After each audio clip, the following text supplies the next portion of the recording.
Hello, welcome back to Sajana's kitchen and vlogs. ഇപ്പം മാമ്പഴക്കാലമാണല്ലോ, അപ്പം നല്ല പഴുത്ത മധുരമുള്ള നല്ല മാങ്ങകൾ കിട്ടും. അപ്പോൾ മാങ്ങ കിട്ടുമ്പോൾ ഇതുപോലെ നല്ല ടേസ്റ്റി ആയിട്ടുള്ള റിങ് ഉണ്ടാക്കാം. വിശപ്പ് മാറും, നല്ല ടേസ്റ്റുമാണ്. അപ്പോൾ ഞാൻ ഈ സാവോനരി വെള്ളത്തിൽ കുതിർത്ത് വെച്ചിട്ടുണ്ട്. അത് 50 ഗ്രാമിൻ്റെയാണ്.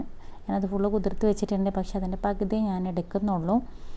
ഒരു പാക്കറ്റ് പാലെടുത്തിട്ട് തിളപ്പിക്കാൻ വെച്ചിട്ടുണ്ട്. അത് തിളച്ച് വരുമ്പോൾ അതിലേക്ക് സാവോനരി പകുതി ഇട്ട് കൊടുക്കാം. അപ്പോൾ ഒരു 25 ഗ്രാം സാവോനരിയൊക്കെ മതി. ഇനി ഇതൊന്ന് വേവിച്ചെടുക്കണം. അപ്പോൾ നന്നായിട്ട് ഇളക്കി കൊടുക്കുക, അല്ലെങ്കിൽ അടി പിടിക്കുള്ളൂ. ഒരുപാട് വെന്ത് ഉടഞ്ഞു പോകണ്ട, ഒരു പാകത്ത് ഇത് ഒരു 2 മണിക്കൂർ വെള്ളത്തിൽ കുതിർത്തിട്ട് കഴിഞ്ഞാൽ പിന്നെ വേവിക്കുമ്പോൾ പെട്ടെന്ന് തന്നെ വെന്തോളും. അപ്പോൾ ഞാനൊരു 2-3 മണിക്കൂറൊക്കെ വെള്ളത്തിലിട്ട് വെച്ചിട്ടുണ്ടായിരുന്നു. അപ്പോൾ തന്നെ ഒരു 5 മിനിറ്റിൻ്റെ ഉള്ളിൽ തന്നെ അത് വേഗം വെന്ത് കിട്ടിയിട്ടുണ്ട്. അപ്പോൾ ഈ സാവോനരി വെന്ത ശേഷം നമ്മൾ മധുരം ചേർത്ത് കൊടുക്കുന്നത്. ആദ്യം മധുരം ചേർത്ത് കൊടുത്തു കഴിഞ്ഞാൽ സാവോനരി വെന്ത് കിട്ടില്ല. അപ്പോൾ അതൊരു പാകത്തിനുള്ള വേവായിട്ടുണ്ട്. ഇപ്പോൾ ഞാൻ ഇനി ഇതിലേക്ക് മിൽക്ക് മെയ്ഡ് 2 ടീസ്പൂൺ ചേർത്ത് കൊടുക്കുന്നുണ്ട്. നല്ല മധുരമുള്ള മാങ്ങ എടുക്കണം, അപ്പോഴാണ് ടേസ്റ്റ് ഉണ്ടാവുള്ളൂ. നല്ല മധുരം ആവശ്യമുള്ളവർക്ക് കുറച്ചുകൂടെ മിൽക്ക് മെയ്ഡ് ചേർത്ത് കൊടുക്കാം. പിന്നെ ഞാനിതിലേക്കൊരു 2 ടീസ്പൂൺ പഞ്ചസാരയും ചേർത്ത് കൊടുക്കുന്നുണ്ട്. നിങ്ങൾ വീഡിയോ കാണുന്നതിനിടയ്ക്ക് ലൈക്ക് ബട്ടൺ ഒന്ന് പ്രസ് ചെയ്ത് കൊടുക്കുക. അതുപോലെ ഞാനിടുന്ന പുതിയ വീഡിയോസൊക്കെ നോട്ടിഫിക്കേഷൻ ലഭിക്കാൻ വേണ്ടിയിട്ട് ചാനൽ സബ്സ്ക്രൈബ് ചെയ്ത ശേഷം തൊട്ടടുത്തുള്ള ബെല്ലൈക്കൺ ഓൾ പ്രസ് ചെയ്ത് കൊടുക്കുക. അപ്പോൾ നമ്മൾ സാവോനരി ഇവിടെ വെന്ത് കഴിഞ്ഞാൽ നമുക്ക് തീ ഓഫ് ചെയ്യാം. ഇതൊന്ന് തണുത്ത് വരണം, അപ്പോഴേക്കും നമുക്ക് ഈ മാങ്ങ റെഡിയാക്കാം. അപ്പോൾ ഞാൻ ഒരു മാങ്ങ എടുത്തിട്ടുണ്ട്, നല്ല പഴുത്ത ഒരു മാങ്ങയാണിത്, നാരില്ലാത്ത മാങ്ങ എടുത്തിട്ടില്ല. ഇതിൻ്റെ ഒരു കഷ്ണം എടുത്തിട്ട് ഇതുപോലെ ചെറിയ പീസാക്കി എടുക്കുക. അപ്പോൾ ഇങ്ങനെ കുനുകുനാ അരിഞ്ഞെടുക്കുക. അതിന് ചെറിയൊരു പീസ് എടുത്തിട്ട് ഇങ്ങനെ അരിഞ്ഞെടുത്താൽ മതി.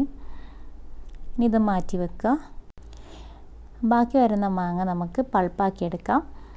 അപ്പോൾ മാങ്ങ നമ്മൾ മിക്സിയുടെ ജാറിലേക്ക് ഇട്ട് കൊടുക്കുക. എന്നിട്ട് വെള്ളമൊന്നും ഒഴിക്കണ്ട, അത് നന്നായിട്ട് ഒന്ന് പേസ്റ്റ് ആക്കിയിട്ട് എടുക്കുക. എന്താ ഇതുപോലെ പൾപ്പാക്കി എടുത്തിട്ടുണ്ട്. ഇനി നമ്മുടെ പായസം ഇവിടെ റെഡി ആയിട്ടുണ്ട്. ഇതൊന്ന് നല്ലോണം ചൂടാറി വന്നിട്ടുണ്ട്. ഇതിലേക്ക് നമുക്ക് ഈ മാംഗോ പൾപ്പാക്കിയത് ചേർത്ത് കൊടുക്കാം. കുറച്ചുകൂടി ഇങ്ങനെ ലൂസായിട്ട് അയഞ്ഞ പരുവത്തിൽ വേണമെന്നുണ്ടെങ്കിൽ ഈ മാങ്ങ ഇങ്ങനെ പൾപ്പാക്കി എടുക്കുമ്പോൾ നിങ്ങൾ കുറച്ച് പാലില്ലേ, കുറച്ച് പാല് തിളപ്പിച്ചിട്ട് ആറിയിട്ട് അതും കുറച്ച് മിൽക്ക് മെയ്ഡും കൂടെ ഒന്ന് ചേർത്തിട്ട് ഒന്ന് അരച്ചെടുക്കുക. അപ്പോൾ ഒന്നും കൂടെ ടേസ്റ്റ് കൂടും.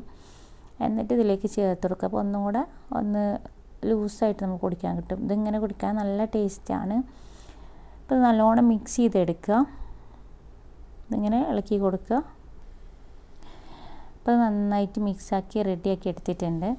അപ്പോൾ ഇനി നമ്മൾ നേരത്തെ കട്ട് ചെയ്ത് വെച്ച മാങ്ങ കഷ്ണങ്ങൾ ഇതിലേക്ക് ചേർത്ത് കൊടുത്താൽ നമ്മൾ മാംഗോ പായസം ഇവിടെ റെഡി ആയി കഴിഞ്ഞു. അപ്പോൾ എല്ലാവരും ഇതുപോലെ ഉണ്ടാക്കി നോക്കുക. വളരെ ടേസ്റ്റിയാണ്, ഈസി ആയിട്ട് സിമ്പിളായിട്ട് ഉണ്ടാക്കാം. ഇനി ഇതൊന്ന് തണുപ്പിച്ചിട്ട് ഫ്രിഡ്ജിൽ വെച്ചിട്ടൊന്ന് തണുപ്പിച്ചിട്ട് കുടിക്കുക. അപ്പോൾ നല്ല ടേസ്റ്റാണ്. അപ്പോൾ നമുക്ക് പുതിയ വീഡിയോ ആയിട്ട് വീണ്ടും കാണാം. അതിലേക്കും ചച്ചാ ബൈ, താങ്ക് യു.